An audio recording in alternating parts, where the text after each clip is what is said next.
Último bloque de Sentido Común. Y el domingo que hubo elecciones, hablamos de la fake, hablamos de la nueva manera de hacer campañas. Y ahora voy a hablar de lo que más me preocupó, que venía siendo una tendencia electoral cuando uno miraba las provincias donde se votó anteriormente, que la participación electoral oscilaba entre el 55 y el 60% de los votos. En la ciudad de Buenos Aires, donde las escuelas se están haciendo 200 metros de cada votante, donde hay calles asfaltadas, donde además vas a una escuela y apretás un botoncito, votás y te vas, fue el 54% de la gente. ¿Por qué hago este tipo de detenimiento y detalle? Porque en la provincia de Buenos Aires vas a tener que ir a votar a una escuela que jamás viste en tu vida, que en alguna otra ocasión no podés ni siquiera saber cómo llegar, o en el caso de las escuelas rurales directamente tenés que ir por caminos destrozados y devastados. La participación, la apatía, es realmente un signo de época que a mí me preocupa por algo que decimos siempre. La democracia no se puede sostener si no es a través de la decisión popular y la participación popular. Le agradezco a Luis Costa que haya venido hoy a la noche acá con este frío. ¿Cómo andás, Luis? Hola, Ale, gracias por la invitación. Primero y ante todo, ¿por qué fue a votar tan poca gente? Bueno, es un ciclo del mundo, te diría, donde la gente está especialmente decepcionada, ¿no? con el periodo de la historia que le toca, ¿no? Y bueno, una de las maneras de evaluar eso, a pesar de que el gobierno haya tenido un buen resultado, es que la gente tiene un desapego, ¿no? con los proyectos políticos de una manera muy marcada. Por eso no es solamente un fenómeno argentino. En general en Argentina, viste, esto ha estado siempre un poco maquillado por el tema de que es obligatorio el voto, ¿no? A mí me ha tocado revisar, inclusive en mi periodo de Ipsos, procesos electorales en otros países, ¿no? Cuando trabajaba, tenía mucho contacto con colegas de otros países, y para ellos era un drama porque nunca sabían cuánta gente iba a votar, ¿no? Sobre todo en casi todos los países el voto es optativo. Así que Argentina, bueno, se está enfrentando a una situación en la cual la gente lo toma el miedo optativo de hecho. Claro, como que las consecuencias es como si fuera un delito cuyas consecuencias son nulas. Así que bueno, pero más allá de la cuestión legal, es un síntoma de desapego con el protagonismo y con la política en general. Y bueno, Milei y todo su proyecto es una consecuencia de eso. O sea que esto es una extensión, podría decirse, de lo que a Milei lo llevó al poder, o sea, el enojo con la política. Y bueno, pero además lo que es interesante es que pasa acá, y como vos repasaste, pasa en muchas otras provincias. Por eso es un fenómeno que no tiene que ver con las facilidades para ir a votar. Me parece interesante lo que vos comentabas de el lugar donde probablemente es más fácil ir a votar, pasa lo mismo que en los lugares donde es más difícil. O sea que es otra la explicación. No es la geografía ni la dificultad del territorio, ¿no? ¿Te acordás, Videomatch, cuando hacía Deportes en el Recuerdo? Sí. Bueno, yo te traigo un flash de aquella elección del 2001, que fue quizás la más caótica, la más crítica, la que prosiguió a los saqueos, a los que se vayan todos. No, la que previó, vamos a decir, fue antes, de los saqueos y del que se vayan todos. Y en aquella oportunidad, hoy me lo recordaban, que si bien había ido a votar el 74-75% de la gente, se acercó hasta una urna, emitió su voto, en aquel momento el 24% fueron votos nulos, negativos o en blanco, es decir, metieron la feta de salame, metieron el sobre en blanco, putearon, tacharon, hicieron un bollo. Estamos llegando hasta allá para equiparar la poca sintonía entre lo que es lo mejor de la democracia, que es la participación popular, y la propia participación popular.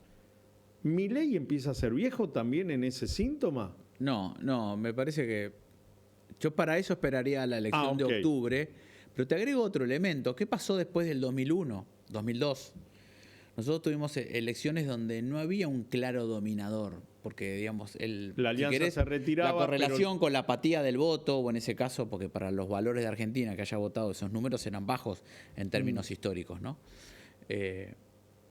Y si vos repasás la elección que lleva a Kirchner a la presidencia, todas las principales figuras nadie sacó, no recuerdo mal, creo que el que había sacado era Menem, pero también con un valor alrededor de 30 puntos, ¿no? Y tuvieron que ir a una segunda vuelta. Entonces, la elección que acaba de pasar también es una elección con mucha bifurcación en espacios. O sea que tenemos dos indicadores en realidad. Uno es la baja de la participación y la otra es que no hay una figura hegemónica nueva en las preferencias de la gente. Por eso hay que prestar atención a octubre, no si el gobierno gana, sino si logra construir una nueva mayoría dominante que se empiece a aparecer a otros proyectos que después de procesos de apatía pudieron reconvertirse en grandes dominadores de las elecciones. Por ahora el gobierno gana con poquito, tuvo que ir a una segunda vuelta, no le quito para nada mérito, porque ha sido un triunfo, me parece, absolutamente trascendente y relevante para ellos. Pero digamos, es un triunfo que no se basa en un 44% como ganaba Juntos por el Cambio, y como no fue un triunfo del de Néstor Kirchner, no hubo segunda vuelta.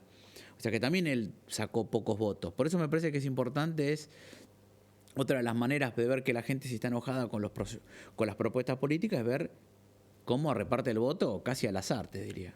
¿El gobierno está proponiendo esa apatía también, diciendo que el Estado no sirve, que no le cumple ninguna función, que no tiene ningún mérito, que no tiene razón de ser, que todo lo que uno construye lo construye en base al esfuerzo o no de su propia persona?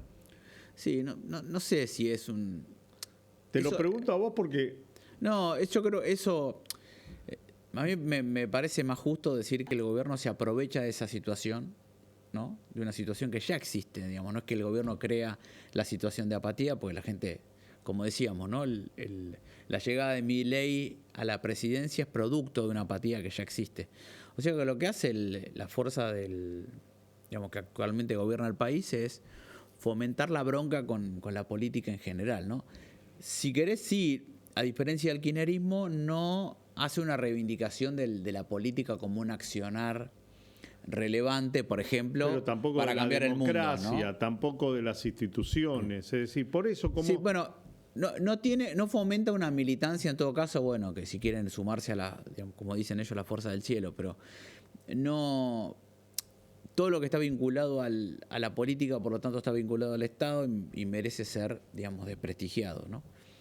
Pero no es por un acto comunicacional del gobierno, ya había un elemento previo, pero sí no fomenta ni la militancia, ni el involucramiento al Estado, ni el involucramiento... Bueno, es todo lo contrario, ¿no? Ganó la primera vuelta, entró al balotaje, y es decir, los votos de la primera vuelta de Milei fueron 30% los votos. 2 años después, por más que fue a un lugar donde tenía que dividir el voto porque el PRO era parte de ellos, volvió a tener el 30% de los votos.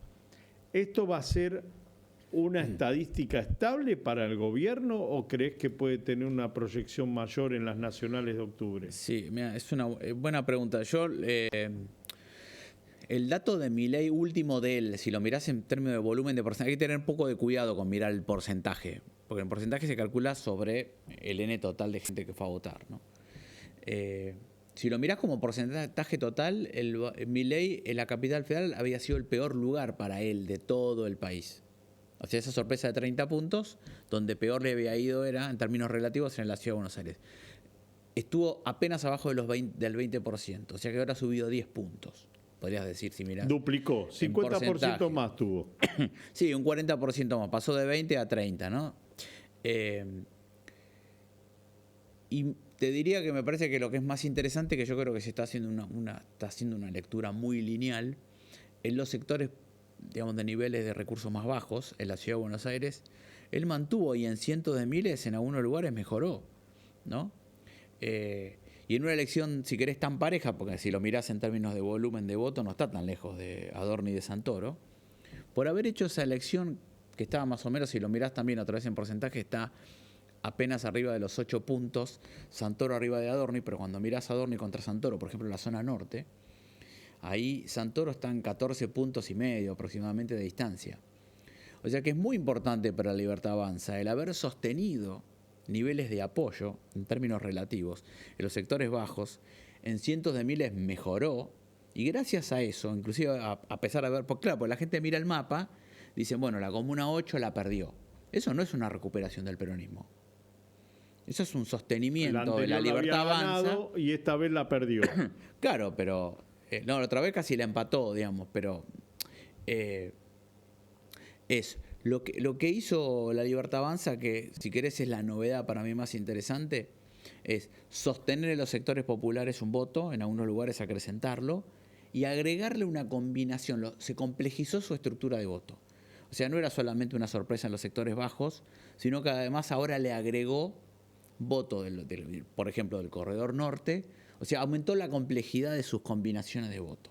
O sea, tiene de sectores populares y tiene de sectores de nivel socioeconómico muy alto, por lo menos de lo que vimos hasta ahora en la Ciudad de Buenos Aires. El corredor del centro, que típicamente es donde el PRO empezaba a perder votos y empezaba a crecer el peronismo. Bueno, y el peronismo tiene una pregunta importante estratégica en la Ciudad de Buenos Aires, ¿no? No queda claro si es un peronismo de raíces de sectores populares, obreras o lo que queda, igual la Ciudad de Buenos Aires es la que menos se pudo emparentar con eso del peronismo. Si ha pasado a ser un partido de centro-izquierda, clase media, ¿no? Que le gusta, no sé, leer poesía y libros de literatura, ¿no? Pero con poca ligazón con los sectores populares, ¿no? ¿Se puede pensar en una sumatoria lineal de la Libertad Avanza más el PRO en las elecciones de octubre? ¿O eso también está por verse? Todo va camino a eso, porque los rastros que deja la elección de la Ciudad de Buenos Aires van en esa dirección. Yo creo que en la provincia de Buenos Aires esa situación va a ser mucho más marcada, ¿no? Ya. Y además con la evidencia de que pueden ganar, hay una diferencia también, ¿no? La Ciudad de Buenos Aires no gobierna el peronismo, pero la provincia de Buenos Aires sí.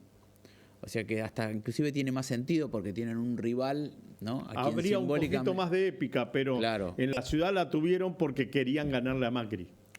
Bueno, pero eso ya es... Sí, porque como no hubo una alianza, bueno, ahí hay otra complejidad, ¿no? También. De partes que inclusive a mí me excede para explicarla, ¿no? Pero sí, creo que por la información que estoy viendo, inclusive por los cálculos que hago basado en elecciones anteriores y alguna revisión de opinión que uno puede hacer, sí, creo que la situación es bastante más compleja para el peronismo, porque la unidad, te diría, electoral entre ambos ya la ha hecho casi la gente más que ellos, ¿no?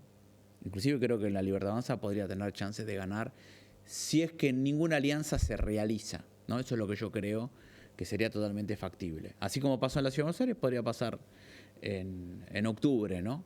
Así es, eso es lo que estaban pensando los libertarios el lunes cuando se agarraban la cabeza, dice, porque ya el acuerdo con el PRO ya estaba hecho, ya estaba firmado, rubricado, ya se habían distribuido los cargos, y los libertarios dicen, qué cagada hicimos, no tendríamos que haber hecho nada de esto. Bueno, ¿se puede trasladar en la elección desdoblada de la provincia también? Hay 8 elecciones diferentes con particularidades en la mayoría de los distritos del conurbano, que no se ve ni la reactivación ni el empuje, que veo más el sufrimiento que la bonanza. Sí, me es complejo. El otro día me hiciste esa pregunta, no estando acá en conversación en público, y sí, creo que es una duda válida, ¿no? Es probable que pese mucho más lo local, pero te diría que la gente en muchísimos municipios del conurbano, inclusive especialmente en la tercera sección, la insatisfacción con las gestiones locales es muy grande. Sí. ¿No? La Matanza está muy especial, por ejemplo, La Matanza es muy grande. Algún chequeo que he hecho pero de muchísima insatisfacción. Entonces yo creo que en todos esos lugares la Libertad Avanza va teniendo chances, ¿no? de seguir aumentando. Por eso insisto en lo de los sectores populares. No hay mucha diferencia entre Soldati, Lugano y el primer Villa cordón Fiorito, ahí en Loma de Zamora. Es lo Lomas mismo. del Mirador. Exactamente, en La Matanza empiezan Lomas del Mirador. O sea, sociodemográficamente son equivalentes. La única diferencia es que la cartografía del federalismo argentino, pero cruzan un puente y es la misma gente, ¿no? Luis, gracias por venir. No, por favor, gracias por la invitación. No hablamos de fútbol. Nos vamos. Nos reencontramos la semana que viene con más sentido común. Ustedes han sido muy amables. Muchas gracias.